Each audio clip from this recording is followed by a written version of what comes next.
Well, I'm not going to make a great fuss about this. It is a very simple arietta.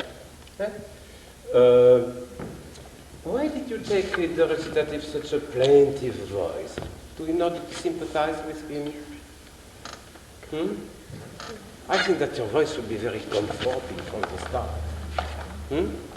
You know, he has been very badly bruised. He has been really, Don Giovanni has been hitting him with his musket and with the pistol, you see, and with fist and kicks. So he's in very poor condition, and he has been moaning all over the place. So when she comes, she must represent an element of health, you see. The beginning of the recitative has a phrase which is very amusing. While he's moaning all over with she says, "Oh, I hear the voice of my beloved." She says, okay. And then she proceeds to come to him and to try to bring him back to his feet. So I think it should be not loud, but much more vigorous. Now, the beginning of your translation was very strange. What she says, "You will see, my darling, if you are very good, what a good remedy I can give you." What does the word speciale means? E lo speciale non lo sa fare. Speciale is the pharmacist. It's the man at the drugstore. So she said, "I'm not going to give you any remedy which is a drug, but I'm going to give you myself." And you see, now the music also changed. We must constantly follow the pattern of the music. In the first part it is Vedrai, carino, se sei bonino. And the pianist plays at first a number of very even figures, and then tim trelem, pam pam pam pam, tim trelem, which shows that all that is done almost in a laughing way. You see, And even I would go further. I would not be adverse at all to her tickling him a little bit on the tim trelem. You see? You are generally, the way it is done, you are generally squatting, and he is lying on the ground with his head and his torso on your lap. And so you have him here, and a little bit of... You see, So, let's see, instead of having this plaintive sound, let's see whether it can be a little more cheerful. Via via, non è gran mal, il resto è sano. Fine. Now, what do you understand the implication of that phrase? What does it mean, say il resto è sano? Stay here.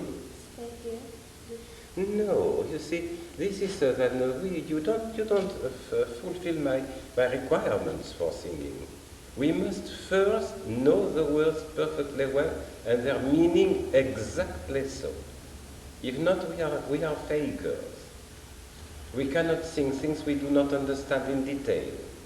If not, we are pretending. We are fooling our listeners. You see.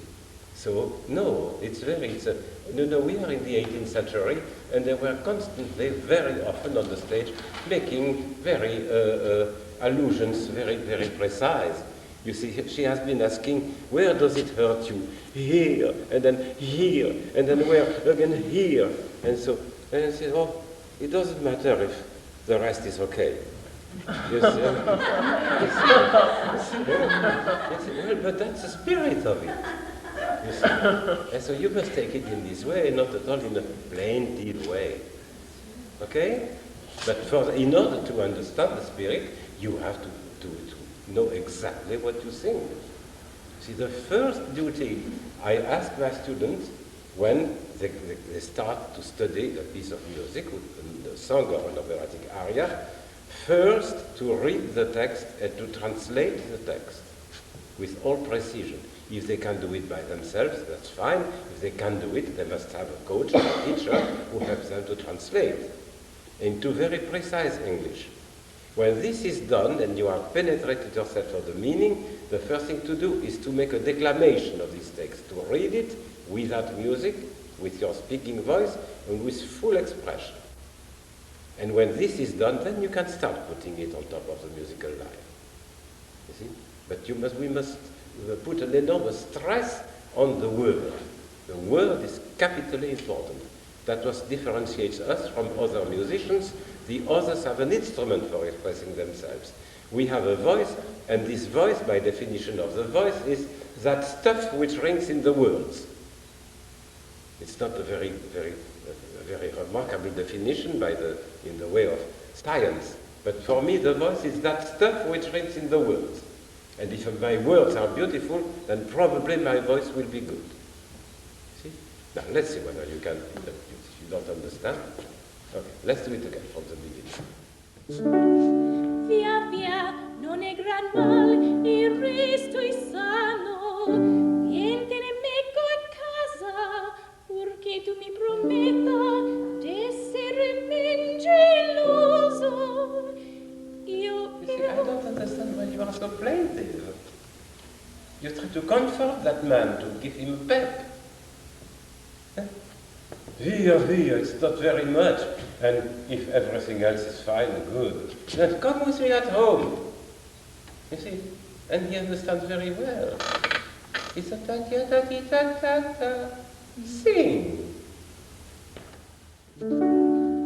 Via, via, non è gran mal. It is via, via. It's not via, via. Let's try. Via, via, non è gran mal, il resto è sano. Vieni nemico a casa, purché tu mi prometta d'essere men geloso. Io ti guarirò, caro il mio sposo. It's still very plaintive. I will cure you, my dear husband. Come home with me. I am going to do you good. I am going to cure you. And then she will repeat it in the aria and say, I'm going to give you something that the pharmacist cannot give you. You wonder what... You see, that's the meaning of the aria. Why so plaintive? Try again, with a cheer in your voice. Via, via, non è gran male, il resto è sano. Niente nemico a casa, purché tu mi prometta d'essere men geloso. Io ti guarirò, caro il mio sposo. Better!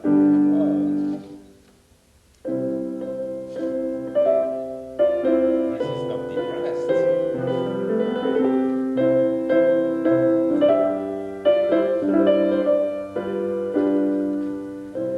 Vedrai, carino, se sei bonino, che bel rimedio ti voglio dar. In naturale.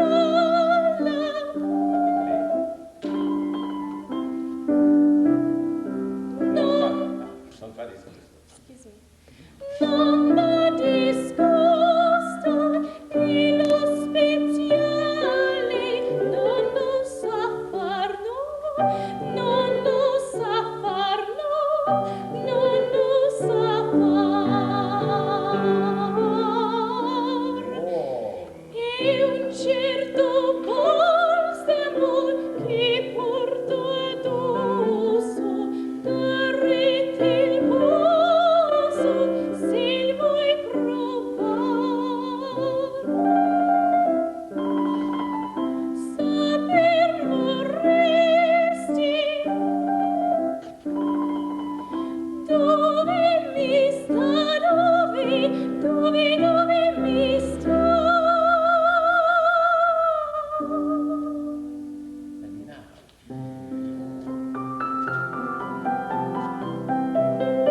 Sentilo battere,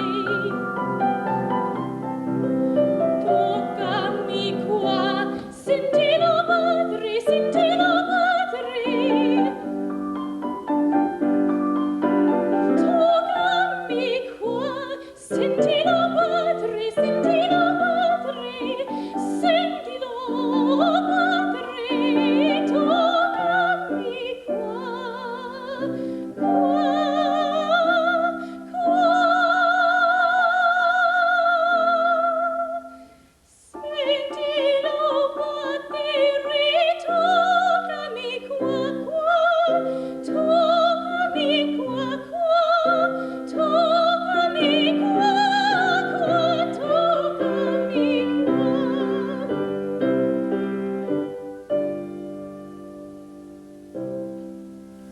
Thank you.